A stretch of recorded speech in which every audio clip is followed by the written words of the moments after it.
We happen to arrive in the middle of our night cycle. Oogie gets out of bed, puts on his cowboy boots, so he's just wearing underwear and cowboy boots. No!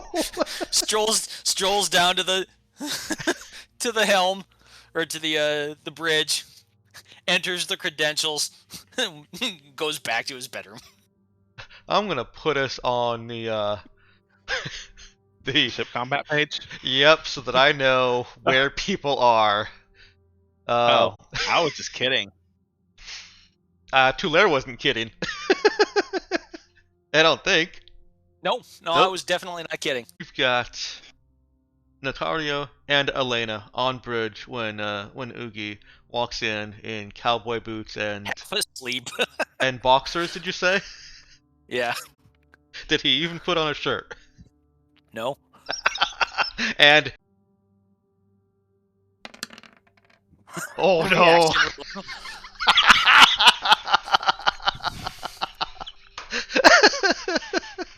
This is fine.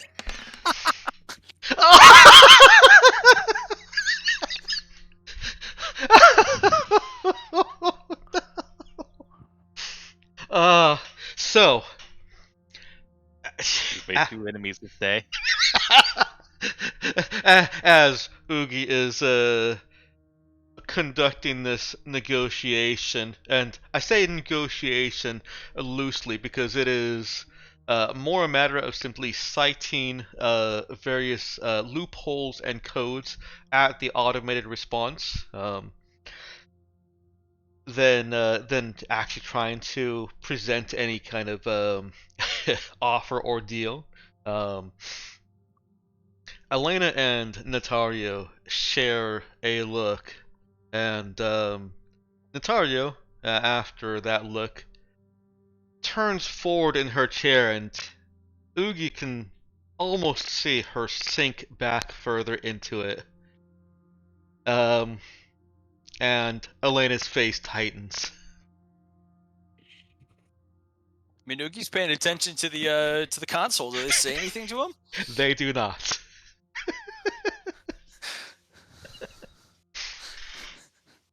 Elena So and Natara did not like that. Oogie didn't even acknowledge him on his way in. He was still half asleep, but after he gets done, he kind of looks up from what he was doing, sees that there's 2 embarrassed and or annoyed looking women on the bridge as he's standing there in his underwear.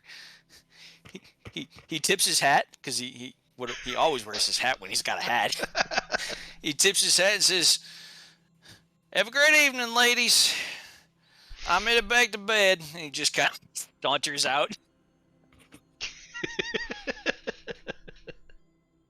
There is a terse dismissed from Elena. Thank you kindly, Captain. That won't come back in a scene later at all. I hope so.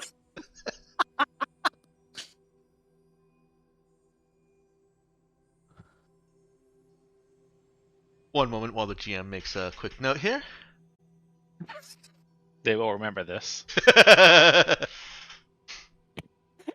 Oh, spectacular.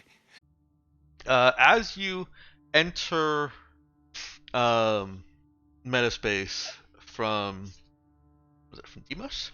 Yeah, from Detail.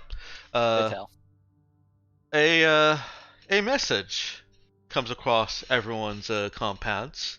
I haven't typed it out, but it is essentially an order that all crew activities outside of the barracks require full uniform.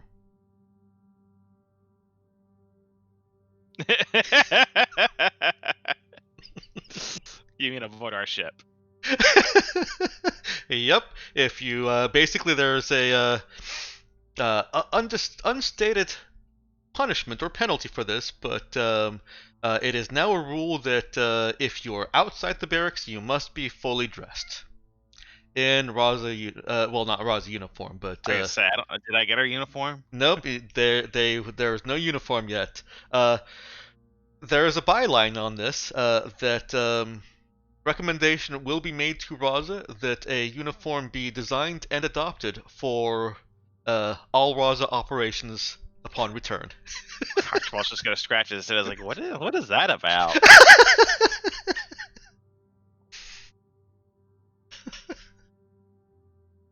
Oogie reads it in the mess hall, and he gasps, and then reaches for his hat, and he says, "I'll never lose you again."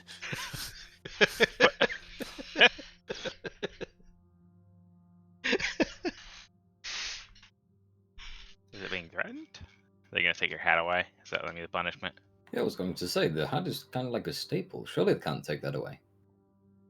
Is that even legal? I know. It's like you. It's like an extension of you. Oh, maybe I can get a cybernetic hat. That would be an extension of me. Push for the hat to be part of the official dress code. I mean, a hat is a practical accessory. It's an accessory, all right. Well, it's practical on Camiego at least. Damn right.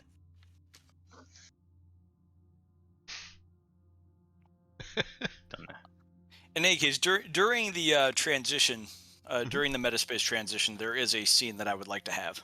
The conversation with Lily Grace. Okay. Then let's go ahead and do that. In fact, is it a conversation that you would have here in the mess after having read this, or is it need a specific? Not immediately following. No. Okay. All right. You can find Lily Grace in your workshop. I've put that over here in engineering. Put her over there in engineering, but she is usually tinkering around with things in the workshop. So Oogie walks in, customary data slab in hand, as he often is. Kind of raps on the cubicle wall to get Lily Grace's attention. You hear from the other side there. Are you wearing your uniform? Why? I mean, no. we was ordered to, so I sure am. Aw, Word's already spreading. fine, come in. There was ever so slight disappointment there. Oogie pokes his head around the corner. How did you know it was me? She glances over, brushes that slightly curly red hair out of her way. Anyone else wear a cowboy hat and boots on this shit? Oh, he kind of takes a couple of steps and hears the way that his heels thunk against the metal floor. Well, I reckon not. I ain't never thought of that. What business have you walking naked into the bridge? Why?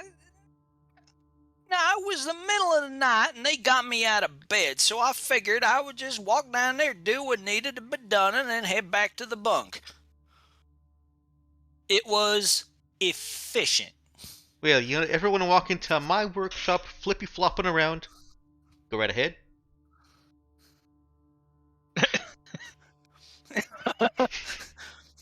Oogie actually blushes at the invitation.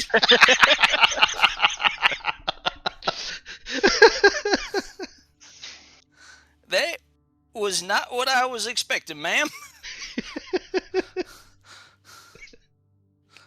She shoves some bit of mechanical stuff that she's working on into a drawer and just turns, looks at him.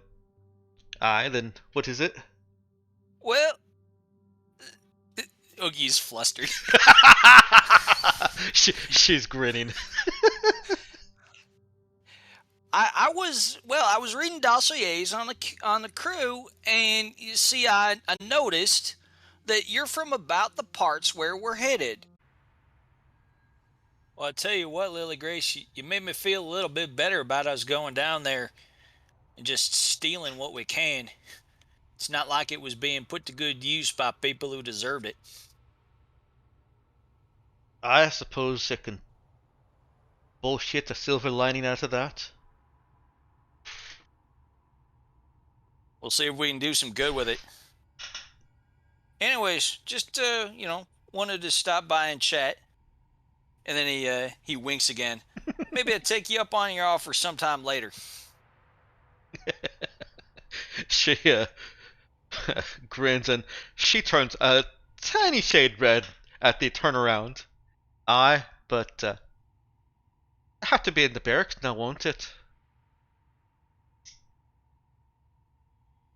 And then He looks around the engineering cubicle, says, I don't know, not if that door locks. she turns a little bit redder and turns back to her work. This time, Oogie, grinning, departs.